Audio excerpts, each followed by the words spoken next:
वैसे जरूरी नहीं है, लेकिन वीडियो को लाइक या फिर डिसलाइक कर दिया करें। मूवी के स्टार्ट में हमें बताया जाता है कि अर्थ पर कॉस्मिक रेज के पड़ने की वजह से ह्यूमंस के ब्रेन पर नेगेटिव इम्पैक्ट हुआ है, जिसकी वजह से ह्यूमन सुपर विलन में चेंज हो गए और ये पावर सिर्फ उन्हीं लोगों को मिली थी जो बुरे थे, और जो लोग भी इस रेस का विक्टिम हुए उन्हें मिसक्रिएंट्स कहा जाता है। और ये मिसक्रिएंट्स बहुत सारे लोगों को मार रहे थे, जहाँ पर ह्यूमंस इन सुपर विलन से डरकर रहने लगे थे। इसी वजह से उन्होंने अपनी लाइफ को भी बिल्कुल लिमिटेड करके रख दिया था। फिर एक दिन ये सुपर विलन्स एक ट्रेन पर अटैक कर देते हैं, जिसमें इस कहानी की मेन कैरेक्टर एमिली के पेरेंट्स मारे जाते हैं, जिसकी वजह से एमिली काफी दुखी हो जाती है और यहाँ पर वो डिसाइड करती है कि वो बड़ी होकर इन मिसक्रिएंट्स को खत्म कर देगी। और फिर इसके बाद से ही वो अपनी सारी एंटरटेनमेंट्स इवन अपनी सोशल लाइफ को भी बिल्कुल खत्म करके रख देती है। बस वो अपना फोकस सिर्फ इस चीज पर रखती है कि वो कैसे इन मिसक्रिएंट्स को खत्म कर सकती है। वो हर उस मेथड की रिसर्च और उस पर वर्क करती है जिससे उसको लगता था कि मिसक्रिएंट्स को मारा जा सकता है। एमिली अपनी क्लास की एक इंटेलिजेंट और स्मार्ट लड़की थी, जहाँ पर सारे टीचर्स उसे काफी पसंद करते थे, लेकिन उसकी क्लास के जो दूसरे स्टूडेंट्स थे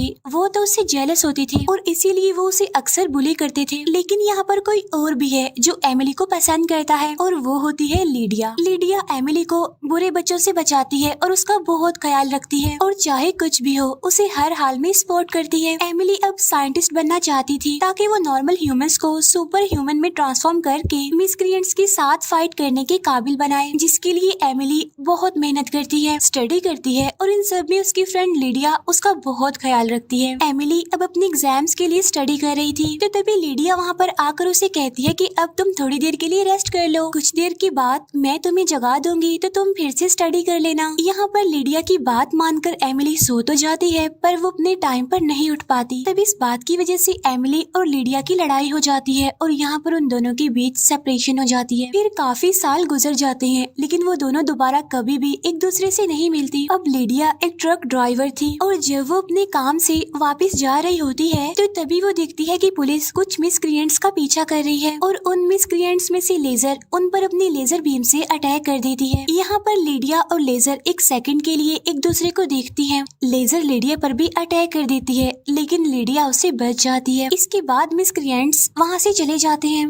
लीडिया को अब एमिली का कांटेक्ट मिलता है और अब वो उसे कांटेक्ट करने की कोशिश करती है। फिर एमिली खुद स्कूल रियूनियन पर लीडिया को बुलाती है, लेकिन वो खुद नहीं आ पाती। यहाँ स्कूल रियूनियन पर लीडिया को पता चलता है कि अब एमिली एक काफी बड़ी साइंटिस्ट बन गई है। यहाँ पर लीडिया को लगता है कि एमिली अभी तक पार्टीज में आने से डरती है, तो तब वो खुद एमिली को लेने के लिए उसके ऑफिस जाती है, जहाँ पर वो एमिली का ऑफिस देखकर काफी हैरान रह जाती है और वो फजूल में ही हर चीज को छेड़ने लगती है। यहाँ एमिली उसे बताती है कि वो भी स्कूल रियूनियन में जाना चाहती थी, पर वो काम में बिजी होने की वजह से भूल गई। एमिली लीडिया को अपना ऑफिस दिखाती है और वो लीडिया को यहाँ की किसी भी चीज को हाथ लगाने से मना करती है, पर यहाँ लीडिया हर चीज को छेड़ते हुए कुछ चीज को प्रेस करके एक सोफे पर बैठ जाती है, जहाँ एकदम से उसके हाथ बन जाते हैं और उसके फेस पर कुछ सीरम इंजेक्ट हो जाते हैं, जिस पर एमिली काम कर रही थी। लीडिया के शाउट करने पर सब लोग वहाँ पर आ जाते हैं। यहाँ एमिली को ये देखकर काफी गुस्सा आता है कि वो इतने सालों से जो सुपर ह्यूमन बनने के लिए वर्क कर रही थी उसकी सारी मेहनत खराब हो गई है और अब एमिली कभी भी विलन्स को नहीं मार सकती, क्योंकि अब सुपर ह्यूमन लीडिया बन गई थी। तब यहाँ एमिली सोचती है कि उसका मेन मकसद तो सुपर विलन्स को हराना है ना, तो इसीलिए अब वो लीडिया को ट्रेनिंग देने का डिसाइड करती है। फिर नेक्स्ट डे से उसकी ट्रेनिंग स्टार्ट हो जाती है। एमिली साथ साथ खुद भी कुछ पिल्स यूज करती है, जिससे अब उसके अंदर भी कुछ इनविजिबल पावर्स आ जाती हैं। अब ट्रेनिंग के बाद लीडिया भी बहुत ज्यादा पावरफुल हो गई थी। एक दिन वो न्यूज में दिखती है कि मिसक्रिएंट्स पूरे सिटी में काफी तबाही मचा रहे हैं और तभी एमिली वहाँ पर रॉ चिकन लेकर आती है, जिसे फौरन लीडिया किसी जानवर की तरह खाने लगती है। असल में ये सिरम के साइड इफेक्ट्स थे। इट्स मीन लीडिया अब सुपर ह्यूमन बन चुकी थी। जिसके बाद हम उन दोनों को एक खास सुपर वुमन ड्रेस में देखते हैं, जिसे पहनकर वो अपनी सुपर कार में अपने फर्स्ट मिशन यानी मिसक्रिएंट्स को खत्म करने के लिए चली जाती हैं। वो लोग एक शो पर जाते हैं जहाँ पर मिसक्रिएंट्स ने अटैक किया था। वो दोनों मिलकर उनका मुकाबला करते हुए मिसक्रिएंट्स मिसक्रिएंट्स को हरा देती हैं। यहाँ पर हम एक अजीब हाथों वाले मिसक्रिएंट को भी देखते हैं जिसका नाम जेरी था, जो शायद लीडिया को अच्छा लगा था, पर एमिली लीडिया को होश में लाती है।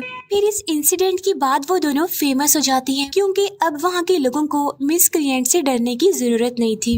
यहाँ पर वो दोनों सुपर ह्यूमन बनकर आई थी और उन्होंने खुद को थंडर फोर्स के नाम से इंट्रोड्यूस करवाया था। इन दोनों को देखकर जहाँ सब लोग बहुत ज्यादा खुश थे, तो वहाँ कोई गुस्सा भी था इन पर, जो मिसक्रिएंट्स का लीडर था, और वो ही अपने मिसक्रिएंट से यहाँ के लोगों को मरवाता था, लोगों के दिलों में डर डालने के लिए, ताकि वो इन मिसक्रिएंट्स को रोकने का कहकर सबसे वोट ले सके, जिससे वो पावर में आ जाए। असल में ये उसकी एक चाल थी, लेकिन ऐसा नहीं हो पाता क्योंकि वो इलेक्शन हार जाता है, क्योंकि मिसक्रिएंट्स को मारने के लिए तो थंडर फोर्स आ गई थी, जिससे उसका गुस्सा और ज्यादा बढ़ जाता है। अब हम देखते हैं कि वो मिसक्रिएंट अपनी खास मिसक्रिएंट लेजर को लेकर एमिली और लीडिया से मिलने आया था। वो उन्हें ऑफर करता है कि अगर वो दोनों उसके साथ मिल जाएं तो वो उन दोनों की हर विश पूरी कर देगा, लेकिन उनकी तो एक ही विश थी, मिसक्रिएंट्स को खत्म करने की। इसीलिए वो दोनों उसकी बात नहीं मानती। अब वो मिसक्रिएंट दोबारा वापिस आ जाता है और अपने गुस्से को कंट्रोल करने के लिए वो लेजर के हाथों अपने ही एक आदमी को मरवा देता है। ऐसा वो इसलिए करता है ताकि उसका गुस्सा कंट्रोल हो सके। इसके बाद वो एक कॉन्फ्रेंस में अनाउंस करता है कि वो न्यू मेयर को उसकी जीत पर एक पार्टी देना चाहता है। असल में उसका प्लान था मेयर को मारने का, जिसके बारे में जेरी यानी मिसक्रिएंट लीडिया को एक होटल में बताता है कि उनके लीडर का प्लान है कि वो उस पार्टी में बॉम्ब ब्लास्ट करवाएगा, जिसमें मेयर के साथ साथ और भी बहुत सारे लोग मारे जाएंगे। अब इस सबको रोकने के लिए एमिली और लीडिया उस पार्टी में जाती हैं, जहां कंट्रोल रूम से उन दोनों को एमिली की बेटी ट्रेसी लीड कर रही थी, और उधर ही उनकी मैनेजर भी मौजूद थी, जो ट्रेसी के कहीं जाने पर सारे इन्फॉर्मेशन लेजर को दे रही थी। यहाँ ट्रेसी को पता चल जाता है कि वो मैनेजर भी उनके दरमियान एक मिसक्रिएंट है, इसीलिए वो एक हार्ड चीज उसके सर पर मारती है और उसे इंजर्ड कर देती है, और वो जल्दी से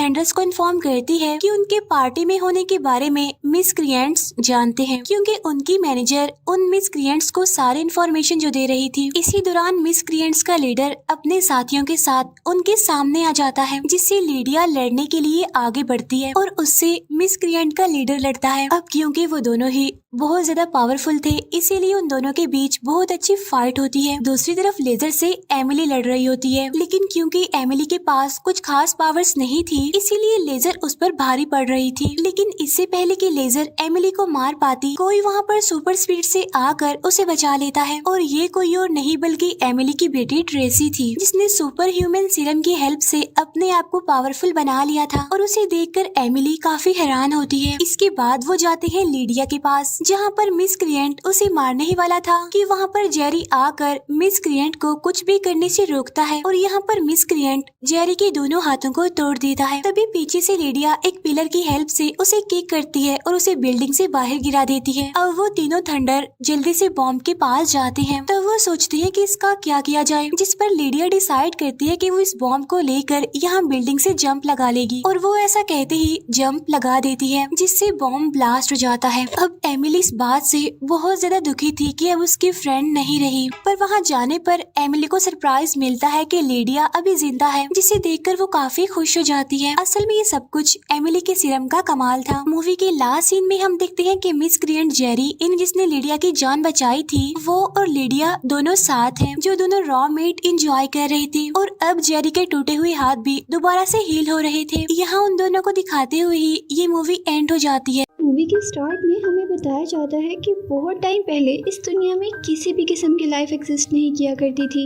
यानी इस दुनिया में कोई भी नहीं रहा करता था। फिर एक दिन इस दुनिया में एक एलियन शिप आती है। एलियन पानी के पास आकर एक अजीब सा लिक्विड पीता है, जिससे उसकी पूरी बॉडी मेल्ट होकर उसी पानी में मिक्स हो जाती है, और फिर हम देखते हैं वो आदमी जो पानी में बह गया था, उसके डीएनए से इस अर्थ पर लाइफ का स्टार्ट होता है।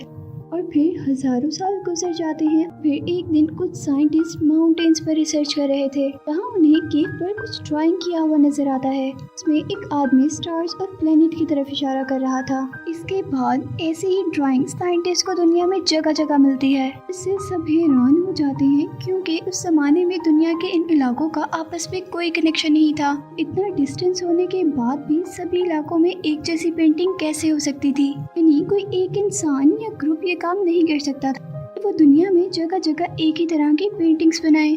और फिर साइंटिस्ट रिसर्च के बाद इस नतीजे तक पहुंचते हैं कि शायद ये जो बड़े बड़े इंसान इन ड्राइंग्स और पेंटिंग्स में हैं, ये वही इंसान है जिन्होंने इन इंसानों को बनाया है। ये सारी ड्राइंग्स इंसानों के लिए एक तरह का इनविटेशन है, वो अपनी लाइफ के स्टार्ट के बारे में जान सकें। और अब सभी पेंटिंग्स में देखा जाता है कि वो लोग एक ही प्लेनेट की तरफ इशारा कर रहे थे, इसीलिए अब साइंटिस्ट फैसला करते हैं कि वो लोग इस प्लेनेट तक जाएंगे। और फिर हम देखते हैं कि कुछ साइंटिस्ट की एक टीम स्पेसशिप में है, वो सारे के सारे एक स्लीपिंग चैम्बर में हैं, जहाँ सिर्फ एक बंदा है जो स्लीपिंग चैम्बर के अंदर नहीं है और वो इस शिप और ट्रिप को कंट्रोल कर रहा है, क्योंकि वो बंदा कोई इंसान नहीं बल्कि एक एंड्रॉइड रोबोट था। फिर 3 साल के लंबे सफर के बाद वो अपनी मंजिल तक पहुंच ही जाते हैं। वो रोबोट सभी साइंटिस्ट को उन स्लीपिंग चैम्बर्स के अंदर से उठा देता है। अब वो साइंटिस्ट उसी प्लेनेट के ऊपर थे जहां उन्हें आना था, लेकिन यहाँ पर तो उन्हें लाइफ के कोई आसार यानी सिंबल नजर नहीं आते। फिर उन्हें पहाड़ों के दरमियान में एक पिरामिड दिखता है। पिरामिड का मतलब है कि यहाँ पर कहीं न कहीं लाइफ तो जरूर है।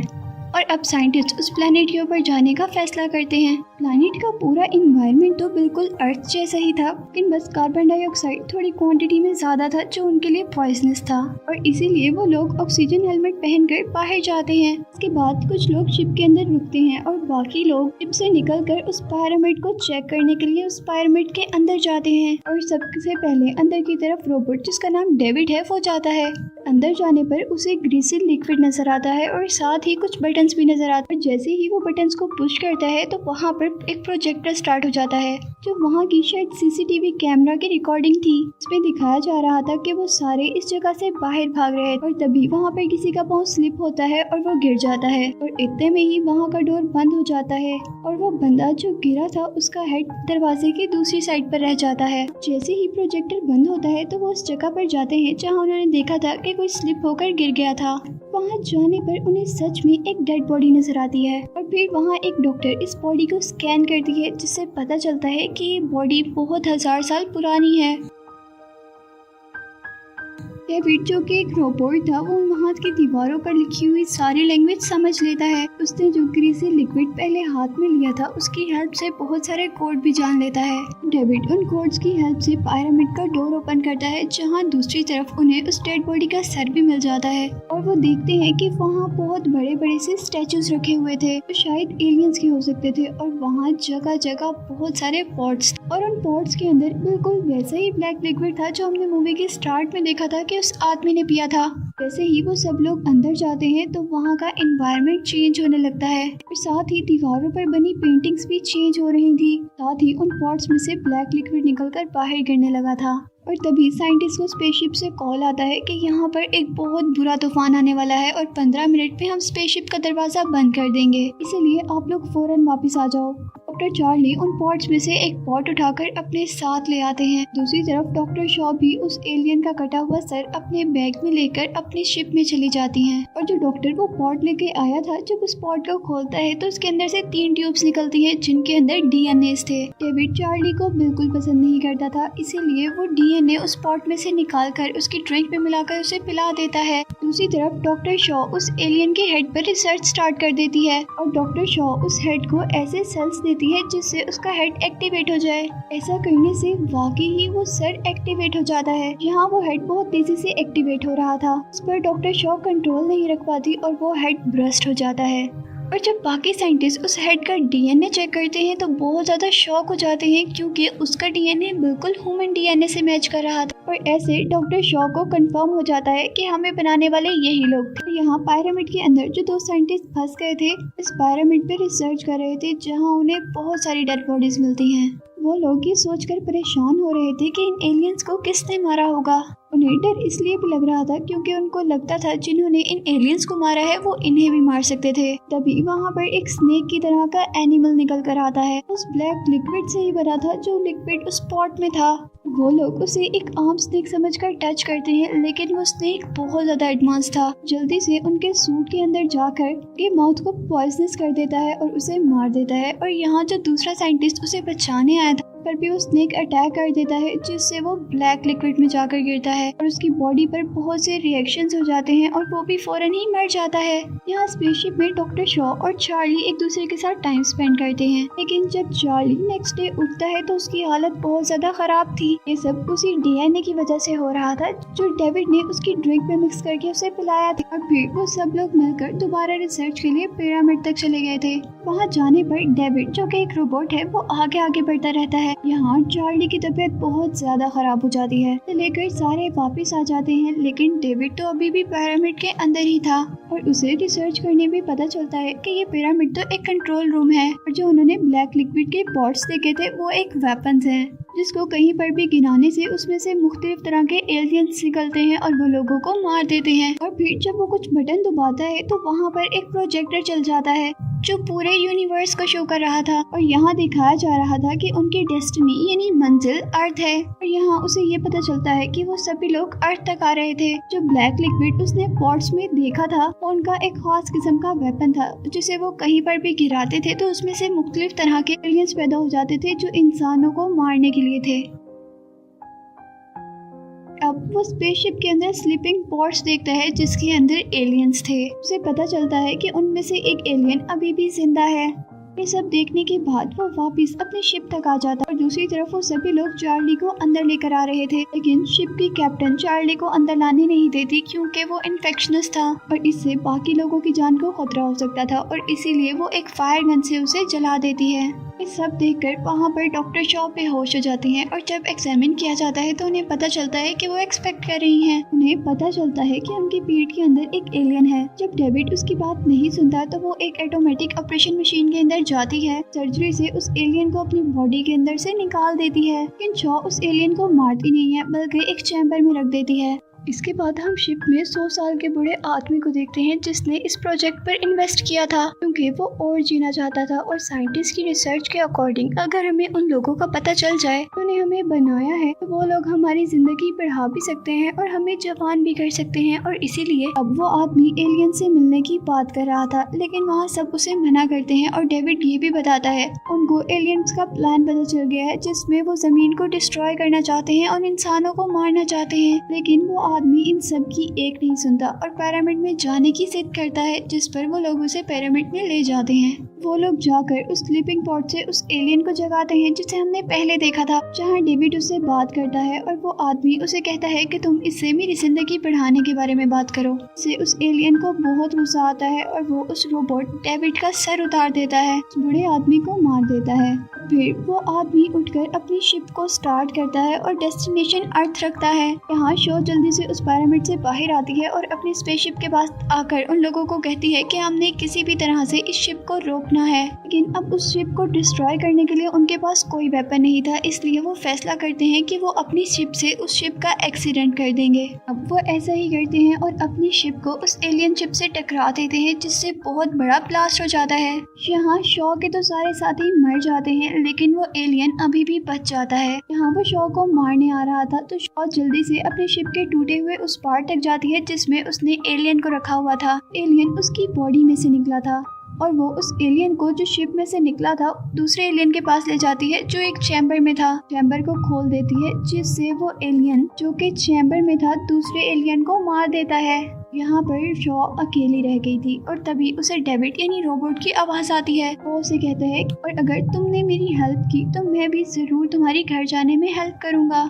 यहाँ शॉ डेविड की बात मान लेती है और उसे कहती है कि ठीक है मैं तुम्हारी हेल्प तो करूंगी, लेकिन मैं अर्थ पर नहीं जाना चाहती बल्कि उस प्लेनेट पर जाना चाहती हूँ जहाँ ये सारे एलियन रहते हैं, क्योंकि ये वाला प्लेनेट तो वो as a destructive mission use किया करते थे। फिर डेविड शॉ की बात मान लेता है और वो उन एलियंस की स्पेसशिप लेकर वहाँ के लिए निकल जाते हैं। और इस प्लेनेट पर हम देखते हैं कि यहाँ एक बहुत ही भयानक एलियन पैदा हो गया था, जिससे अब इस प्लेनेट पर बहुत ही खतरनाक लाइफ शुरू होने वाली थी। और इसी के साथ ये मूवी यहीं पर एंड हो जाती है।